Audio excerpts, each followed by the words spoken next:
Welcome back to Small Business Accelerate, where we're taking our 4 steps to small business growth. We began our work understanding our current market and trying to understand how to retain and grow from that solid base. We then explored building a sales strategy to retain, expand, and grow our business. We are now looking at outreach and operations in our companies. So there you are. Now in step number 3, as we explore building sales channels. Before we jump into that topic, let's ask a few questions about what we learned from last session. Of the 4 market dimensions that can reshape a value proposition, which was most impactful on your value propositions in different market segments?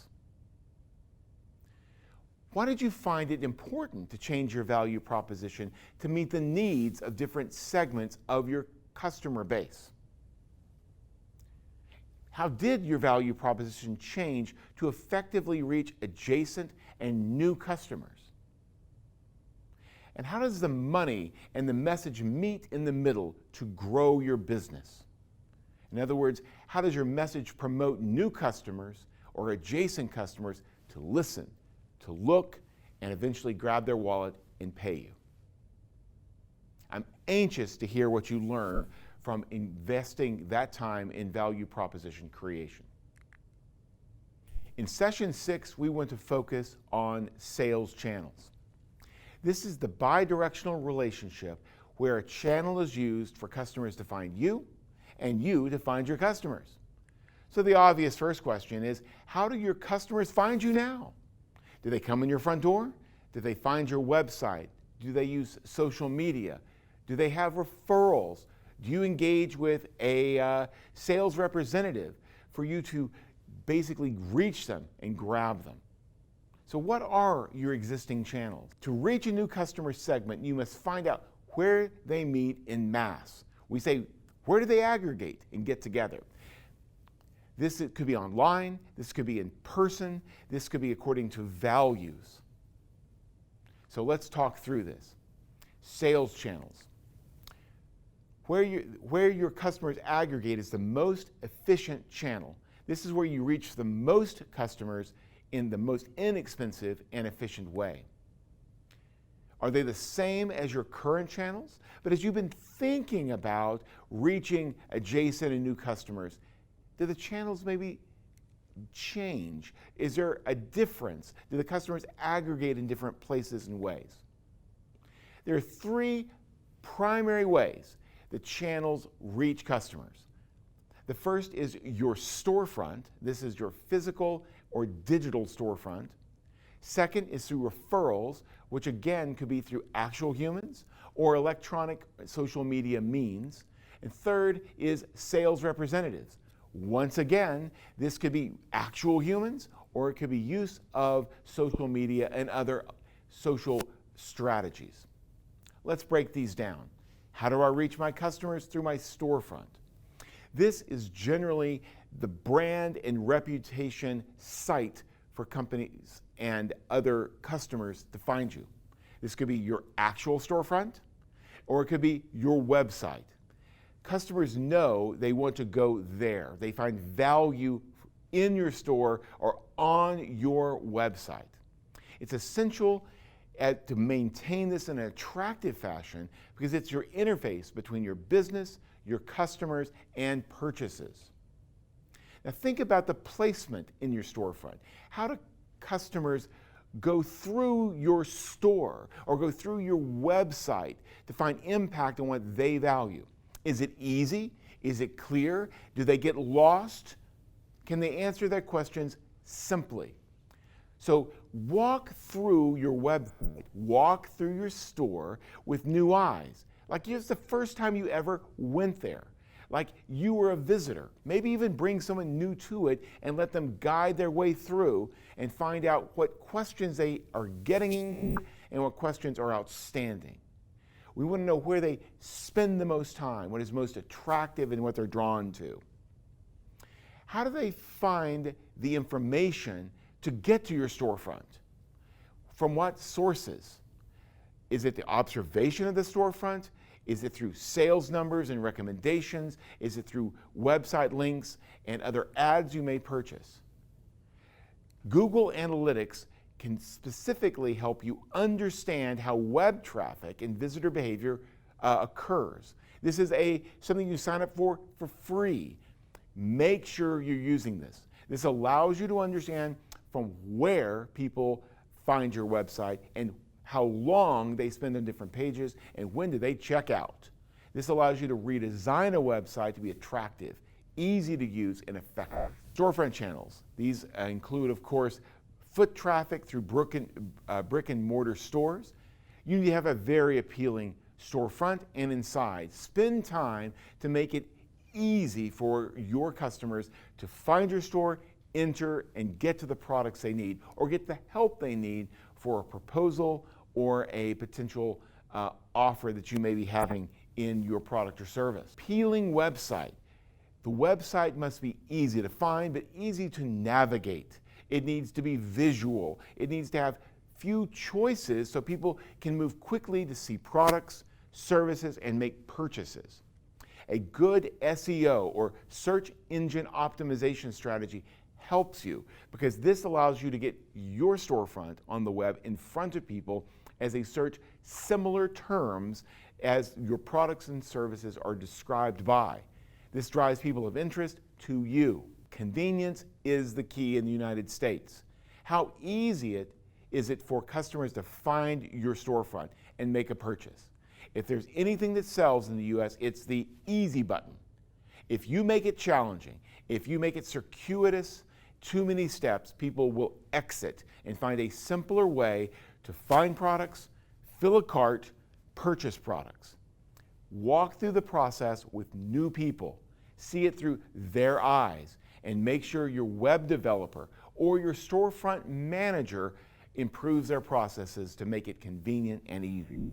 Now, again, the storefront channel, Google Analytics gives you a tool. This is a free tool that allows you to monitor where people find you from a Google search or other search engines, social media, and other tools. This links together which is most effective: Facebook, Instagram, Twitter, Pinterest, WhatsApp, YouTube, LinkedIn, other things. How do you make this work? We suggest you start by building a relationship between your website and your social media.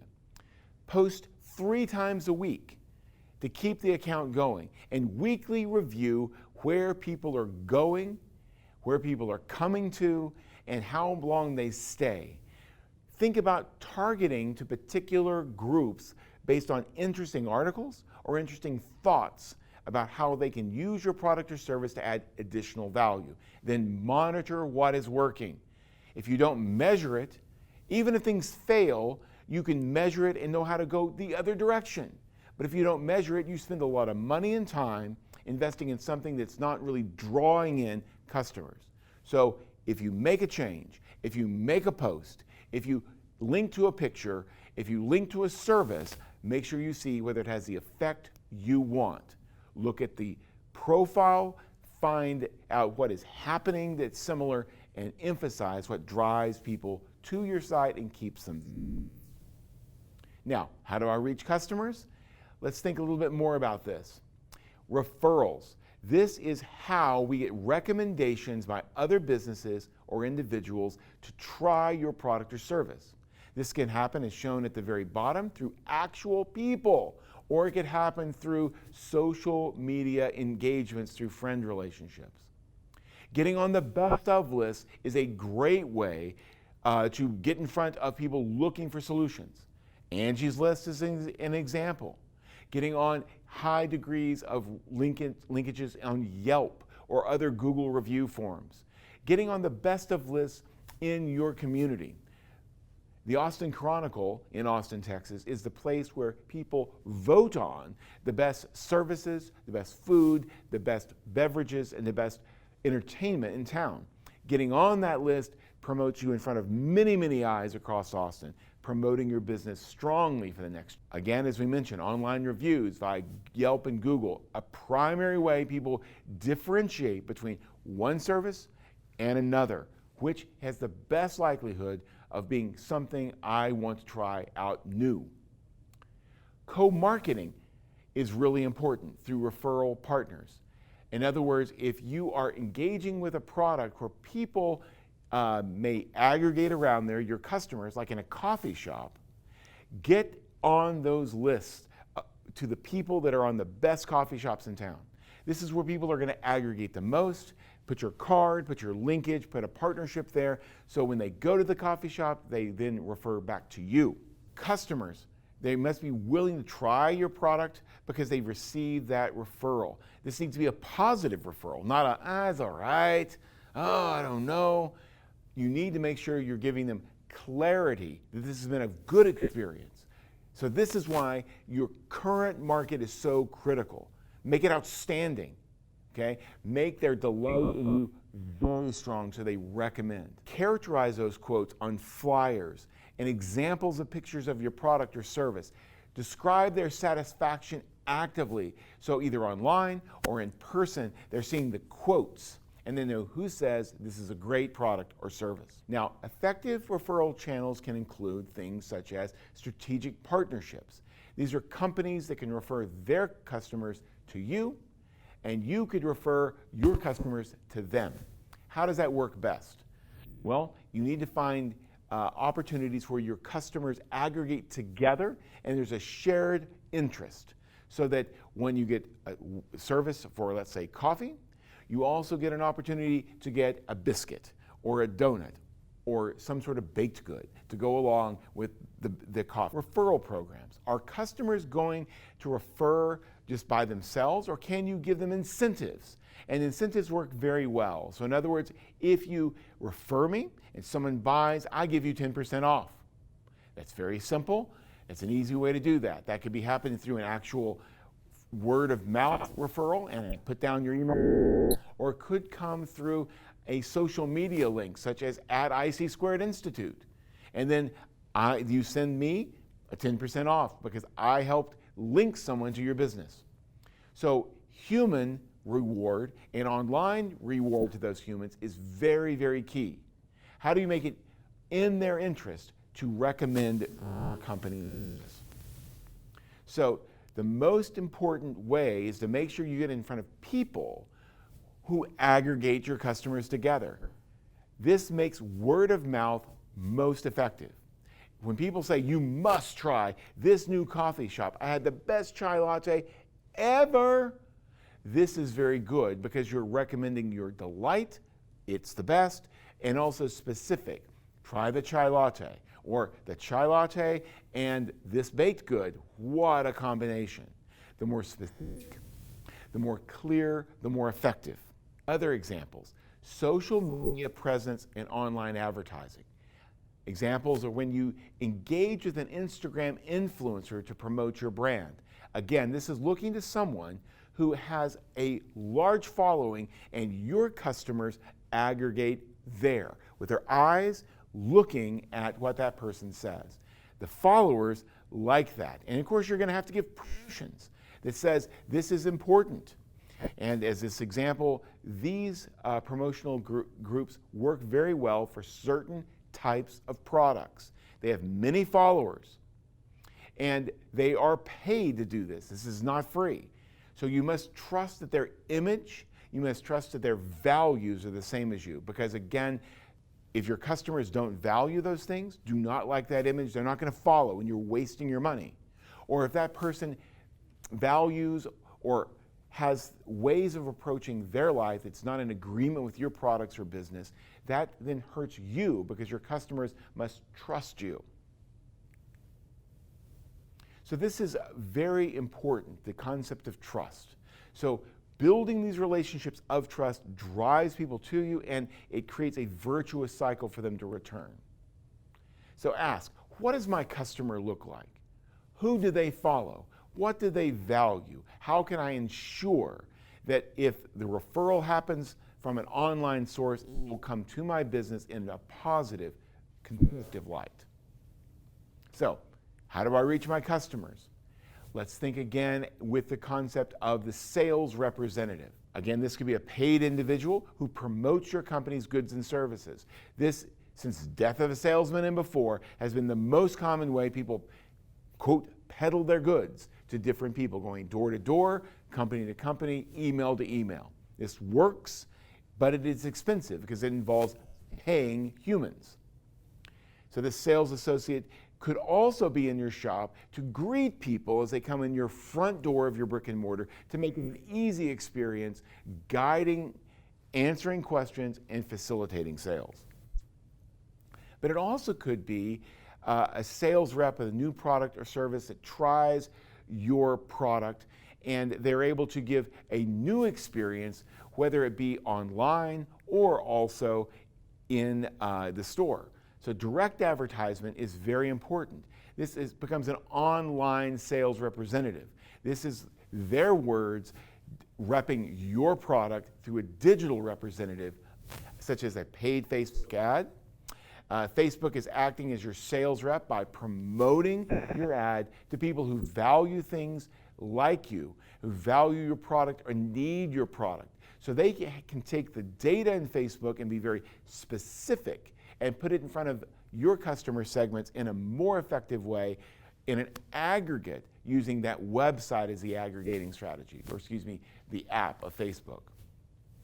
Pop-up bots are also very, very important. When you go to a website, instead of having someone in your store who's taking one step along, the bot helps this happen.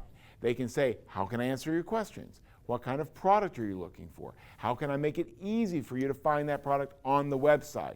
Oh, you're having a problem with the sales portal. Let me assist you.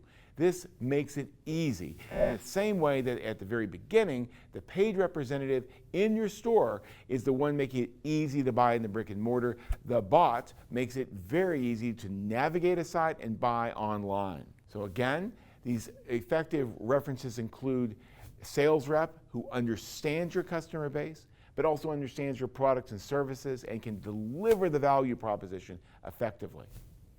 Data and analytics must be linked together. You must know what are the words, the experiences, other things that are working. Are you paying someone to effectively turn suspects into prospects, prospects into customers? Is that working for you? Is this really what is effective, or you need other strategy? Friendly and efficient customer service will always be the winner. Our point of view, not efficient and not responsive does not sell. Do they have the elevator pitch down? Do they know the value proposition for existing customers? Can they recognize an adjacent customer? When they hear people talk, you go, oh, that's the new customer. This is a different value proposition. They need to know what's going on. This links all the time back to that basic issue. What is the problem that your product or service solves for the customer? This needs to be the focus of the channel of the sales representative. They presenting the value proposition either digitally or in person and facilitating the sale. You are then emphasizing a solution. I can make your life easy, better, and even the sales process is efficient and effective. So that is our addressing of sales channels. Now, as you're building these, I want you to look at this homework assignment. Okay, I first want you to analyze your current sales channels and answer the questions. My customers like this about my business. What really is working for them? Not the product or service, but what they like about the business, the storefront, the inside, the sales rep, the customer service, the website, the social media platform. What is working for them? Okay? Where then, here, do my customers aggregate? Physically, maybe on websites, or on social media? Where do they draw in? Do they follow certain Instagram or other influencers? Do they like certain channels such as Facebook or Twitter? How would you get in front of them? Okay? These are your current customers. You can ask them what they like about your business and where do they aggregate and get data. Now from that, you will need to think about how this fits in for adjacent customers. You talked about this. These are the next customers. Do they behave the same way? by aggregating here? Or do you think they value the same things as defined here? Or after talking to a few of them, have you recognized that they value different things? They may like more online than in person. They make more bundles of products than individual products. Or they aggregate because they're younger on a different app platform than Facebook. Maybe they're moving themselves to TikTok. How is this working? Which channel should you choose? And in 100 words or less, write that down. How can you optimize your channels, any one of the three, to really address the needs of your current customers and your adjacent customers, so you have an effective way to not only draw them in, but receive them when they're here, so that they then can help make the sale. Remember, you always can make a pitch, but you also have to prepare to catch the ball. The preparing happens through an effective sales process, mediated by humans, mediated by online platforms, bots, and other tools, to make the catching of the product and the eventual purchase simple and easy. Think through this. Ask what is working. Take people through your store. Take people through your website. Learn what they like, learn what they don't like. Learn where they aggregate and how you can more effectively get in front of them. Use those to put together that 100-word. As you then move to the next stage, what types of suspects, prospects, and customers do you want to focus on for your storefront, the website, and your brick and mortar store, if that's what you have? Explain best how you will change your actual channel strategy to reach the suspects, convert them to prospects, and move them into being customers. How will you use the referral channel to, again, find new suspects, convert them to prospects, and lead them to buy products in a customer relationship? And finally, as the sales representative, same question here. How do they help you reach more suspects, convert them into prospects, and get them to become customers? You'll notice how this builds, in each of these cases, your sales funnel. But now you're using the tools of your storefront, referral networks, and sales representative strategies to speed, and we hope, make more efficient your sales funnel. So there it is. We're starting outreach and operations by building through sales channels. You have your homework. Get out there and learn what's working, learn where your customers aggregate, and develop a strategy of these sales channels to drive your sales funnel for more sales. So until next week, we'll see you at Small Business Accelerate.